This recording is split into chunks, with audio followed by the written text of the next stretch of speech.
안녕하세요. 여러분의 친구 비머라고 합니다.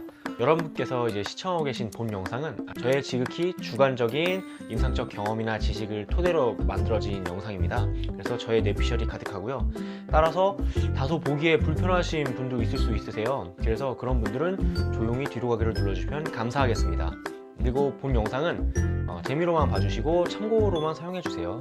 시청 감사합니다. 구독과 좋아요 한 번씩 부탁드릴게요. Hello.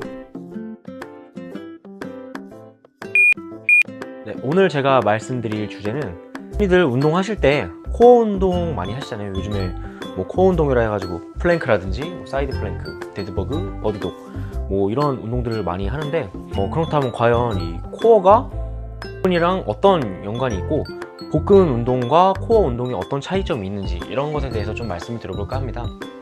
이제 본인들 코어 쪽에 있는 근육이 약하다고 말씀드리면 많은 분들이 윗몸 일으키기나 이런 걸 해야 되냐고 많이들 물어보세요.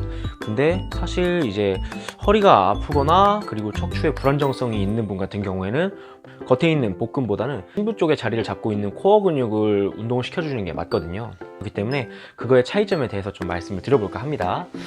코어랑 복근에 대해서 말씀드리기에 앞서서 인체 근육의 형태에 대해서 간단하게 설명을 드리면 더 편할 것 같습니다. 이해하시기에. 인체에는 크게 두 가지 종류의 근육 타입이 있어요.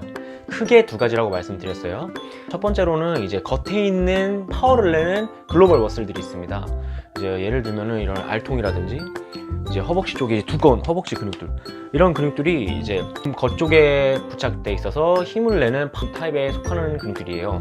또 다른 하나는 이제 이런 겉에 있는 근육도 말고 척추에 이제 분절과 분절별로 작게 붙어 있어서 아주 심부 쪽에 위치해 있는 자세 유지근들이 있습니다. 방금 말씀드렸던 이 자세 유지근이 코어 근육에 속하는 근육들이에요.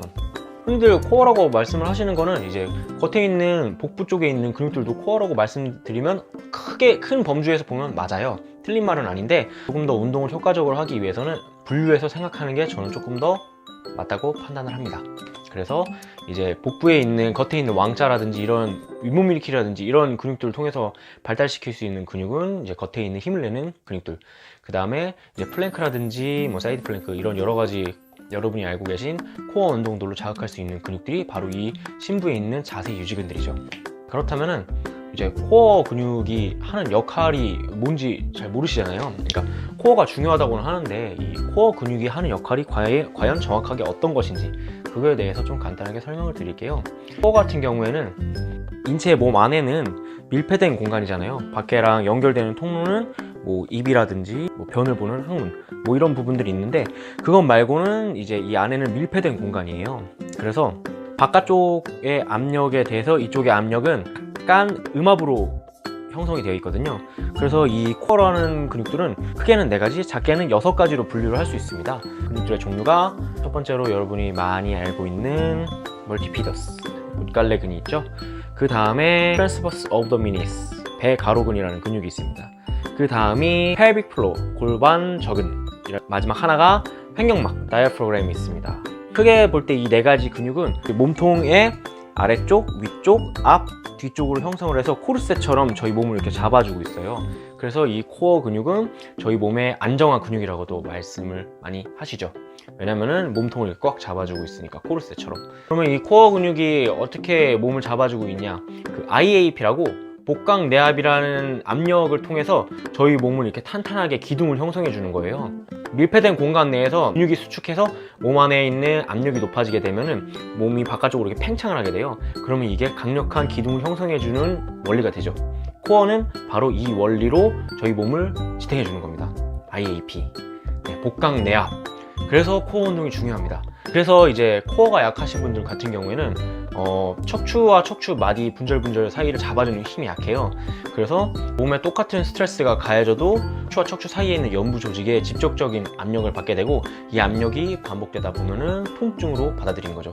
이 압력이 계속해서 누적되다 보면은 그 부분에 이제 퇴행성 디스크라든지 협착 증세가 발생을 할 수도 있고요. 왜냐면 마찰이 많이 일어나니까 퇴행이 빨리 오죠. 그래서 이 코어가 약하신 분들 같은 경우는 실제로 분절과 분절 사이에서 마찰이 많이 일어나시는 분들 많이 있어요. 그렇기 때문에 이 코어 운동은 필수입니다. 요통 환자들한테는 특히 더 중요하고요. 디스크 환자, 협착 환자 다 중요합니다. 코어 운동은 굉장히 중요해요. 자, 그러면은 이 환자분들 중에는 이 코어 운동을 무시하고 겉에 있는 아까 전에 말씀드렸던 힘을 내는 근육만 계속해서 운동을 하시는 경우가 있어요. 근데 대부분 자기는 그렇게 운동을 해도 이제 허리가 아프지 않다, 나는 괜찮다 이렇게 말씀하시는 분들이 많이 있거든요. 그거는 이제 코어를 무시하고 겉에 있는 근육만 운동을 해도 물론 허리가 안 아플 수도 있어요. 근데 계속 그렇게 운동을 하시다가 운동을 그만두면 분명 통증이 올라오실 수도 있습니다. 기본적으로 사람들이 몸이 틀어지거나 이제 골반이 틀어지고 허리가 틀어지고 몸 전체의 정렬이 틀어져도 안 아픈 사람은 안 아파요. 10명이 틀어졌다고 해서 10명이 다 아픈 건 아니에요.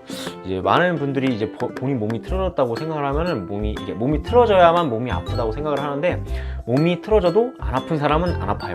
제 생각에는 제가 이제 많은 환자분들을 보다 보면은 진짜 환자분들 중에 이제 엑스레이를 보던 뭐 검진을 하던 딱 봐도 몸이 진짜 많이 틀어져 계신 분도 있거든요. 뭐 협착도 심한 분도 있고. 근데 안 아프대요. 안 아프대. 어떻게 된 걸까? 안 아프대요. 분명 제가 배울 때는 협착이 있고 몸이 틀어지고 하면 인체 정렬이 맞지 않으면은 역학적이라든지 뭐 구조적이라든지 통증이 발생을 하는 게 맞는데 안 아프대요. 제 생각에는 이제 사람마다 그 타고나는 인체 기질이라 그래야 되나? 타고나는 인체를 잡아주는 강함 정도가 있어요. 사람마다 척추를 잡아주는 힘의 정도가 다 달라요. 근데 이제 많이 틀어지고 뭐 해도 허리가 아프지 않으신 분들은 그런 척추를 잡아주는 힘 자체가 굉장히 좋으신 거죠. 타고나길. 그래서 갑자기 생겼던 많이 틀어졌던 크게 통증을 많이 느끼시지 못하는 것 같습니다. 이건 제 생각이에요. 근데 그런 분들이 이제 누구나 인체에 노화가 오잖아요. 그래서 노화가 와서 나이를 먹게 되면은 누구나 다 노화에 의해서 몸에 힘이 빠지게 되거든요. 그러면 그때 몸에 힘이 빠지면 마찰이 많이 일어났던 부위에서 점차적으로 조금씩 통증이 올라오는 것을 볼 수 있었어요. 이거는 제 그냥 경험이에요, 경험. 네, 제가 많이 봤으니까 경험.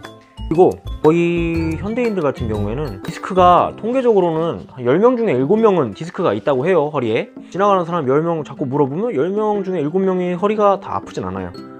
디스크가 있다고 해서 통증이 무조건 호발되는 건 아닌 것 같아요. 그리고 이제 코어가 약하게 되면 복부 쪽에서 잡아줄 수 있는 기둥을 형성해주는 근육이 굉장히 힘이 약한 거잖아요. 허리 자체에도 변형이 오는 것 같아요. 예를 들면은 척추 만곡이라고 해서 허리에는 이제 옆면에서 봤을 때 등 쪽에서 복부 쪽 방향으로 이렇게 커브가 들어가야 돼요. 코어가 약하신 분들이나 이제 이 기둥을 형성해주는 복부 쪽 근육이 약하신 분들 같은 경우에는 이 척추 만곡이 시간이 지날수록 점점 앞으로 쏠리는 것 같습니다. 제 생각에는 그래요. 물론 선천적으로 그렇게 구조를 타고나신 분도 있어요.